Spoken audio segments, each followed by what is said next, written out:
meu povo, como vocês estão? No vídeo de hoje, trazemos duas histórias mal-assombradas enviadas por vocês. E vocês, já enviaram seus causos mal-assombrados? Atenção, o seu caso tem que ser bem assustador e ser bem contado. A gente está recebendo muitas histórias que não assustam. Você pode de repente pedir para alguém escrever a história enquanto você narra. Se quiser, você pode enviar também um vídeo de seus avós ou seus pais contando o caso. Mas o som do vídeo tem que estar bom para que possamos entender a história. Os causos têm que ser enviados para este e-mail que está aparecendo na tela. Apenas os causos enviados para esse e-mail poderão participar do quadro. Agora, vamos deixar de conversa e vamos aos causos.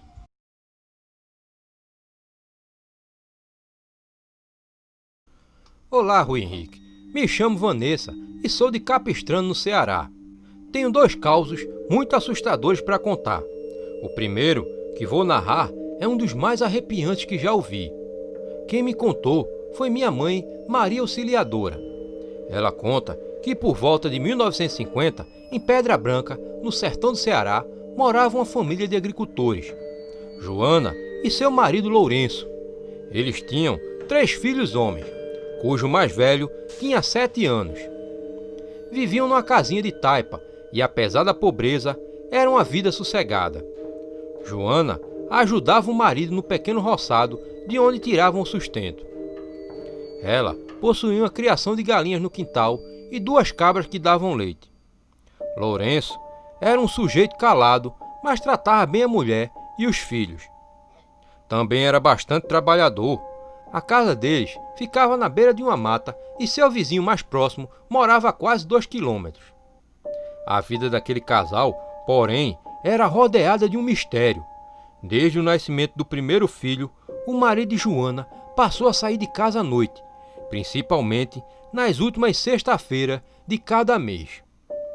Ele costumava sair logo assim que escurecia, voltando para casa de manhã, já no dia seguinte. Os sumiços ocorriam 2 ou 3 vezes por mês. Joana gostava muito do marido e, por não haver tanta gente morando ali perto, ela descartava a ideia de uma traição. Na verdade, temia causar uma discussão entre os dois e preferiu nunca tocar no assunto, nem mesmo com os filhos. Com o passar dos dias, ela começou a sentir enjoos e outros sintomas de uma gravidez. Ao contar para o marido que esperava o 4º filho, viu seus olhos brilharem, embora não esboçando sequer um sorriso. O homem pôs a enxada no ombro e mandou que ela ficasse em casa, pois não podia ajudá-lo naquelas condições. Joana concordou e naquele dia imaginava o rosto de seu filhinho, quem sabe sua primeira menina. Uma semana depois, na noite de quinta para sexta-feira, após mal tocar na comida, Lourenço se levantou sem dar uma palavra, deixando a esposa sozinha com os filhos. Nessa noite, Joana tinha feito um delicioso pirão de galinha para agradar o marido e aproveitava as brasas do fogão de lenha para assar espigas de milho.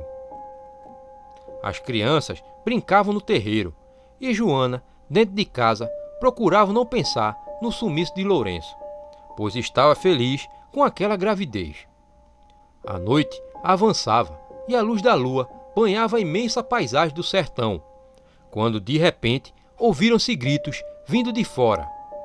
Eram dos filhos de Joana, que logo em seguida entraram se atropelando à procura da mãe. Todos tinham uma expressão de pavor nos olhinhos e nem conseguiam falar. Joana não teve tempo de perguntar o que houve, pois se ouvia o estropelo de algo em volta da casa, acuado pelos cachorros que latiam ferozmente. A mulher, em pânico, escondeu os filhos no quarto e correu para fechar a porta dos fundos, onde ficava a cozinha. Mas ao chegar lá, foi atacada por uma criatura horripilante que havia entrado na casa e mal dava para ver seu aspecto sob a luz fraca da lamparina. A criatura rosnava e babava sobre a mulher, enquanto rasgava o vestido de Joana com unhas enormes. Joana se debatia e gritava pedindo socorro. Foi quando seu pensamento atinou e ela percebeu que a fera parecia interessada em rasgar o seu ventre. Temendo pela vida de seu bebê, desferiu um chute no focinho comprido daquele demônio e correu para o fogão de lenha. A besta a atacou novamente, mas dessa vez foi atingida no vazio, com o tição tirado no fogo.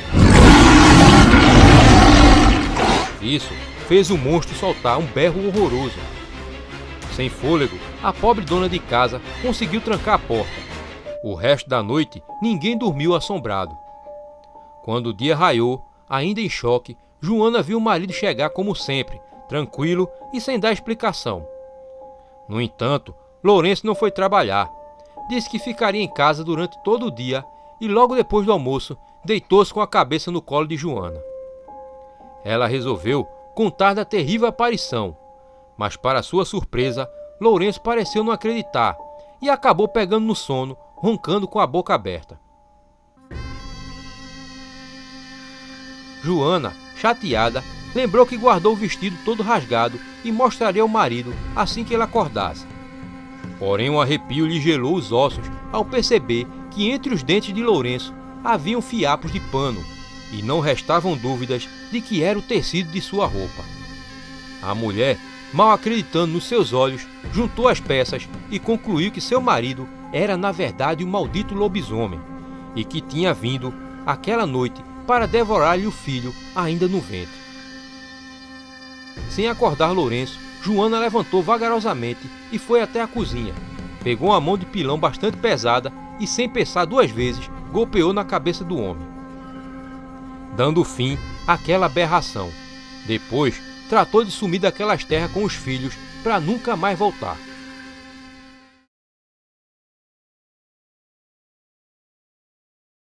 A experiência que vou contar aconteceu comigo e dou minha palavra de que nada a seguir foi inventado. O ano era 2007, mês de janeiro. Havia pouco tempo que tínhamos mudado para esse terreno. Quando chegamos aqui, existia uma antiga casa carcomida pelo tempo e que logo foi demolida. Bem ao lado, construímos a nossa. Meu avô era amigo íntimo do ex-proprietário do terreno, um tal de Cassemiro Filho. Ele me contou, certa vez, que aquela casa foi testemunha de coisas espantosas, como, por exemplo, a morte da matriarca dos Cassemiros, que durante 3 dias agonizou numa rede acometida de um mal repentino. Meu avô foi uma das pessoas que a viu antes de morrer e lembra da falecida se contorcendo dentro da rede, fazendo caretas medonhas e falando uma voz grossa, além de tentar morder quem se aproximasse da rede. Mas antes disso, e pior, foi o caso da jovem filha dos Cassemiro, que, tendo engravidado de um sujeito casado, foi obrigada pelo pai a enfaixar a barriga com tiras de pano para esconder a gravidez. A moça também não saía mais de casa. Como resultado, antes dos 9 meses, ela entrou em trabalho de parto. A mãe do meu avô foi chamada às pressas numa noite, pois bisavó Raquel era parteira. Ao chegar lá, viu a moça se esvaindo em sangue e gemendo enquanto a mãe segurava lamparinas ao redor do leito. Minha bisavó começou seu ofício de parteira, sem imaginar o que estava para se tornar um pesadelo. Ao puxar a criança sob a luz amarelada, ela contou que um forte odor de podridão tomou conta da casa. Para piorar, eram 2 fetos, ambos sem vida. O aspecto era pavoroso, nem pareciam 2 bebês. Tinham um corpo alongado, lhe faltavam pernas e braços.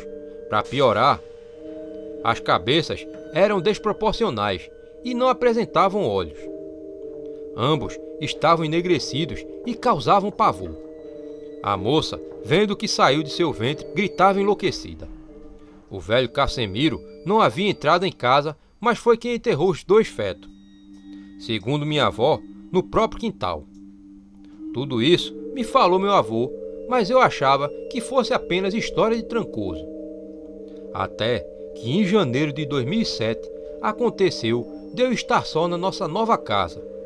Meus pais saíram numa tarde com meus 3 irmãos para a residência de meus avós maternos.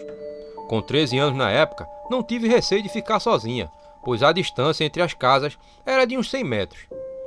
Eu estava na sala com aquela janela aberta e distraindo ouvindo o rádio. Nem vi o tempo passar. Quando deu 6 horas, desliguei o rádio e fui até a janela fechá-la. Foi quando o vulto de um homem passou para os fundos da casa. Já escurecia e eu sabia que aquele não era o meu pai, pois além de ser mais alto, era corcunda e acinzentado. Finalmente ouvi vozes, era minha família. Corri para avisá-los, mas depois de percorrer o quintal, meu pai nada viu de estranho. Passaram-se meses, até que em setembro do mesmo ano, numa noite de domingo, meus pais e eu víamos TV na sala. Lá fora, a claridão da lua azulava o terreiro. E estando sentada do lado de minha mãe, nós duas vimos ao mesmo tempo, quando um vulto atravessou o corredor, onde antes havia a casa. Antes que eu abrisse a boca, minha mãe exclamou para meu pai que acabara de ver um homem corcunda indo para trás da casa. Os dois saíram para o terreiro, meu pai armado com a foice roçadeira e minha mãe segurando uma lanterna. Eu os seguia com o coração saindo pela boca. Andamos por todo o terreno, mas nenhum rastro foi encontrado daquela coisa. Hoje tenho minha mãe como testemunha ocular daquilo que a gente viu. E muitos que sabem do relato acreditam se tratar da alma penada do velho Cassimiro, que talvez esteja vagando à procura dos netos que ele havia enterrado. Um abraço e espero que tenham gostado desses 2 causos. Os causos mal-assombrados do YouTube viraram livro. Causos mal-assombrados. Mergulhe nos mistérios que se escondem nos causos de assombração do canal do YouTube Causos de Cordel. Seres lendários como lobisomens e entidades das matas estão aqui em histórias assustadoras. E também a criatura pálida, ser que já faz parte de uma nova mitologia do canal. O livro traz ainda notas com curiosidades e informações sobre alguns dos causos. Uma leitura cheia de nostalgia que evoca os tempos em que nossos pais e avós nos contavam causos mal-assombrados. Adquira já o seu e-book no Amazon, link na descrição. Olá minha gente, aqui é o Rui Henrique, animador e escritor do canal Causos de Cordel. Se você tem um caos mal-assombrado, você vai enviar para este e-mail que está aparecendo no vídeo.